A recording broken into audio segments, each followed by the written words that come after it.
Level 100 super mutants, 4k experience. Hey fellow vote dwellers, it's Angry Turtle, and today I have for you experience grinder build. Updated maximum experience. Just a quick note here. You don't need to have absolutely everything that I will showcase to get really good experience grinding build.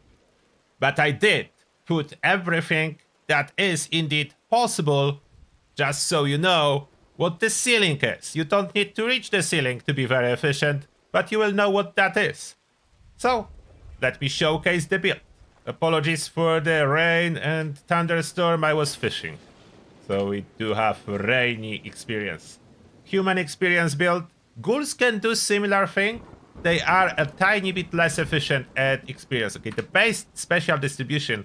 It's very important to notice I have charisma and intelligence max out, while in the same time I do have legendary perks for charisma and intelligence, just for the sake of pushing the experience gain a little tiny bit higher than it would be without it. The working special is endurance, agility, luck, so there is 15 points of the working special. In other words, the special that I can use for perk cards, and 10 points of special that is just for the stats on the stat page. I do have follow through, that's not necessary. It's occasionally may serve a purpose. You can choose to add even more special, anything you want on this slot. Now, the perks.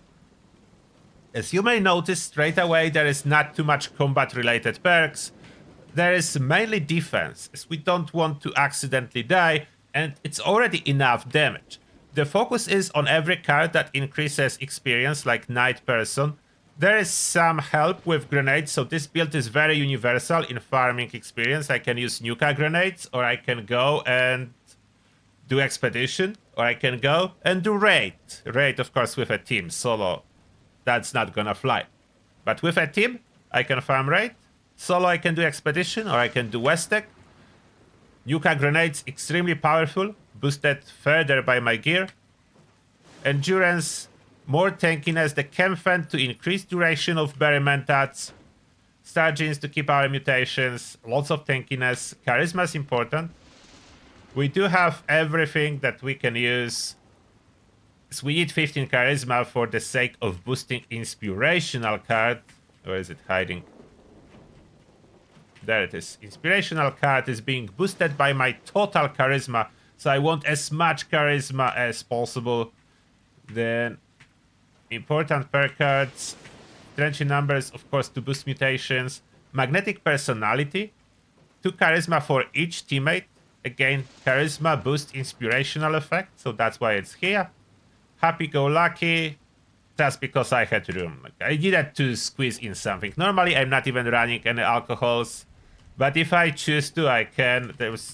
You can switch some of those cards. I just don't like to have empty slots under my charisma, so I put whatever could possibly be useful. Under intelligence, we have first aid for healing, nerd rage, as obviously to utilize unyielding, we need to be low health, demolition expert for grenades, science and pyrotechnician. I had room, to be honest, so I decided, why not occasionally use energy weapons or fire weapons on this build? I can. Batches included to carry my ammo, and gunsmith, so my guns break slower, especially important if you have 4-star legendary polished on your weapon like I do for farming. Under agility, I did choose to go for some crippling perks for occasional usage, and adrenaline is important for the damage.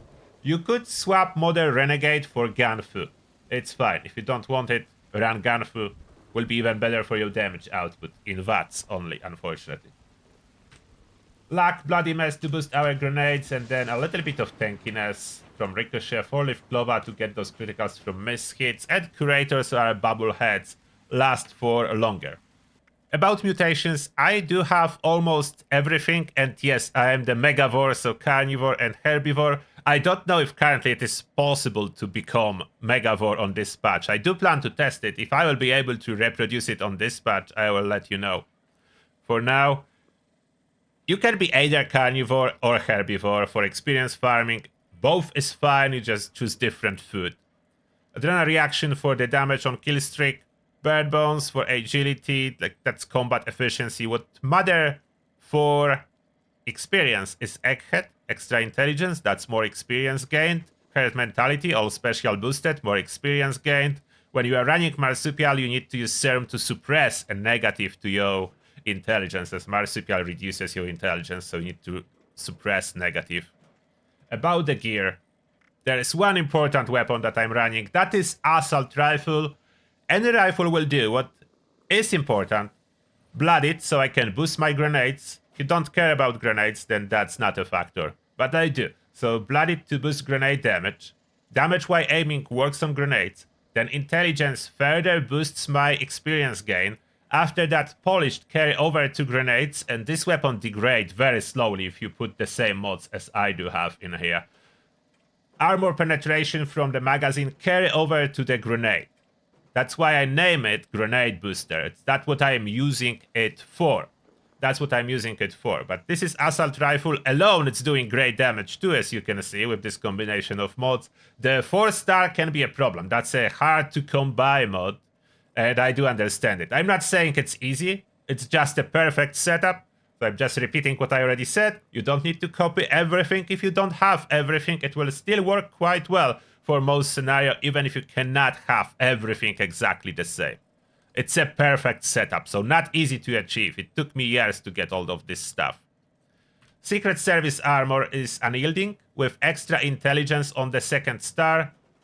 Everything is food, drink, and chem weight reduction, as I carry a lot of that, and I do have range, so extra damage on this last star, which helps a little bit. Not a big deal, but helps a little bit. The polish on weapon way more important than that, to be honest. All is the same. All pieces are the same. Currently jetpack on my torso, but to increase chems even more, you can put a mod to increase chem duration. Biocom mesh will give you longer duration of your Berementats. I have lots of Berementats, so not a concern for me in particular.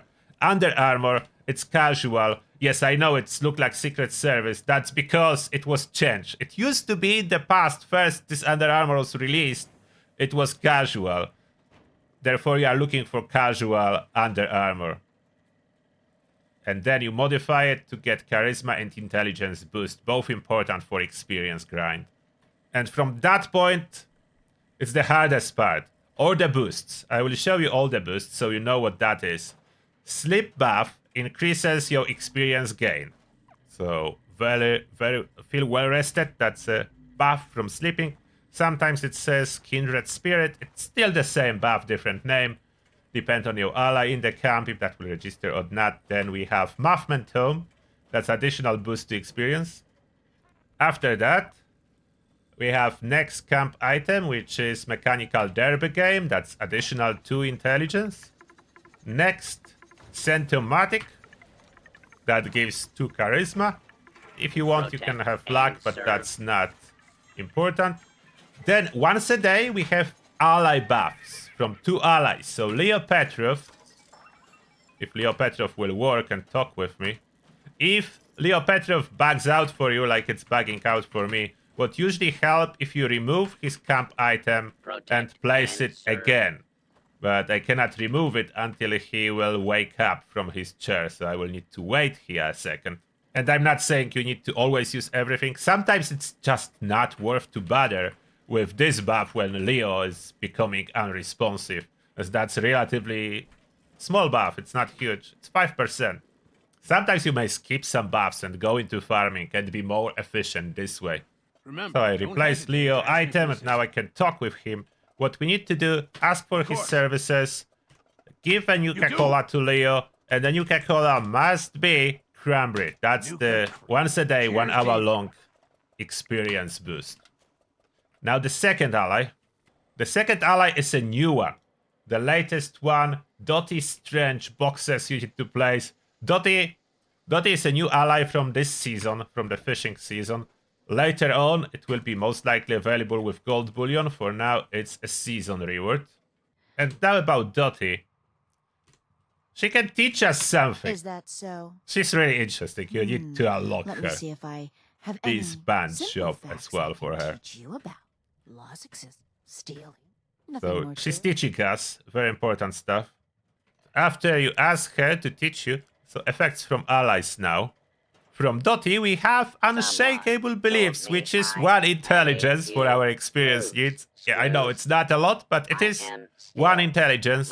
And from Leo, Nuka inspiration, 5% bonus experience.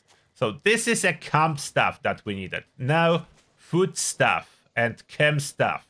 I know it's a lot, and bubbleheads. About the food, depends if you are herbivore and carnivore, you can use different options. I'm taking Black Susan Sufin as well that boost grenades, so that works on the Nuka grenades. Then for the herbivores, you can use Brain Bombs and Cranberry Relish. If you are a carnivore, Broiled Scorchbeast Brain and Tasty Squirrel Stew. So those are our main food boosters. So Cranberry Relish, Brain Bombs, I'm using Black-Eyed Susan Sufin for damage. Then Bubblehead Leader. And the magazine I should have in my inventory. The magazine is Live and Laugh 8. That's boost our experience, but additional 5% while in a team. The most important of all the buffs are, of course, lunch boxes. You need to open 4 of them for 100% boost to experience. From the food, something to boost charisma, for example, Muffman Egg Omelette. That's 5 charisma, and it can be stacked with Nuka-Cola Quantum Candy. That's additional 2 charisma that is stackable with other charisma buffs. So we are popping both. You can roll for Nuka-Cola Twist to increase your stats for intelligence, but I stopped using that. I will mention it is a thing.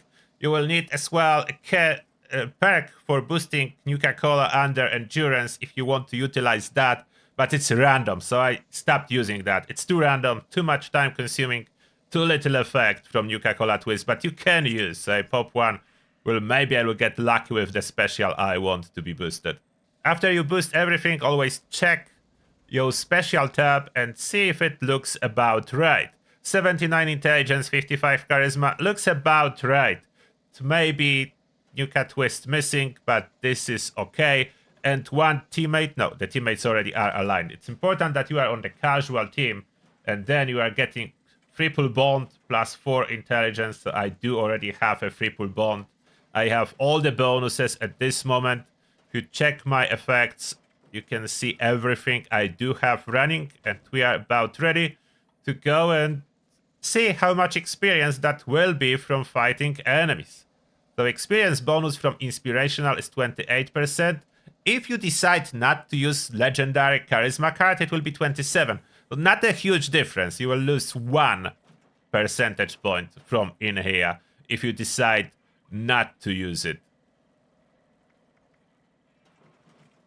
Nuka-Cola Twist gave us luck, so that's not what we are looking for. But I'm not gonna keep rolling. With the perk, it will be 3 stats at the same time boosted.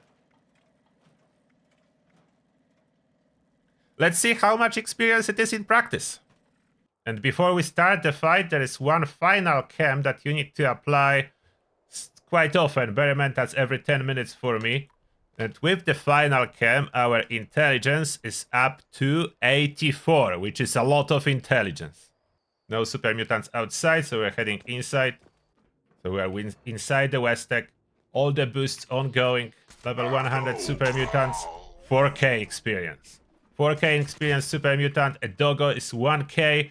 4k is a cap per kill, by the way, so we are way above what's required to get full amount of experience. We are way above it. Now we are stacking the kill streak. Okay, that is way easier than manual aiming. Not gonna lie, that's way easier. That's without even that's criticals. So the damage is good as it is. Another doggo. That doggo was 1500 experience, and that was a higher level. All super mutants, basically almost regardless of their level, if they would be lower level, it would be 4k experience. Kill streak of 7. Now let's try. Do I have equipped Nuka Grenade? Yes. So we are tossing a Nuka Grenade here. Moving away a little. Aim. And 24,000. And full kill streak now. The damage is there with those Nuka Grenades. And the experience is coming. Aim. 26,000 second nuka grenade. And lastly, the final room. And yes, 1 nuka grenade per room works again, thanks to all the improvements. 1 nuka grenade in here. Aim. That was more than 40k. That will be delivered in 2 portions, so that's 40k plus how much? So, but I leveled up, so it's split into 2. I don't know how much above 40k. It didn't pop again. Pretty sure it was a little bit over. A little bit over 40k. Some survivals here. Oh, did this dog just teleported? I think it did.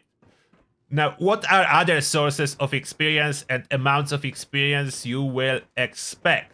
So let me tell you, I will not be showcasing and running it all here. That would be a lot of time. But Atlantic City, if you choose to go to Flooded City, you can expect about 100k experience from killing enemies inside the Flooded City, clearing it, and then additional 150 up to 150k experience, maybe a little bit over, for completion of the quest. So quite a bit. 250, maybe you can stretch it to 300,000 experience per Flooded City run. Boardwalk is faster, but only makes sense on a team as there is less experience from kills, but the same for completion. Then the raid, depend on the stage of the raid. If you go for Gleaming Depths, the initial stage, the robot will give you about 60k experience, but it quickly goes up, and stage 2 it's 180k experience, then it goes to over 200k on stage 3, and final stage 5 is 300k fully boosted. Stage 4 is almost 300k fully boosted. So that's a lot of experience if you can run the raid, but you will need help. With this build, you will absolutely not solo it, and you will need capable players to help you out if you want to go with the raid method. So this is everything you need to know for this season about experience grind. And that's the main way how I unlock most of my season progression. Then I did purchase some, but mostly from farming experience. After on the season you are rank 100, you can no longer do it. So when I'm now rank 102, the repeatable challenge is changed, and now I can do events for a little bit of score. So experience no longer benefits me, but if you are still under rank 100, you can get lots of experience from farming it with dedicated build. If you can be bothered, of course. You may not be bothered, and that's fine. You can take your time. I'm not saying you cannot. You can absolutely take your time. And this being said, thank you all for watching, and see you all in the next one.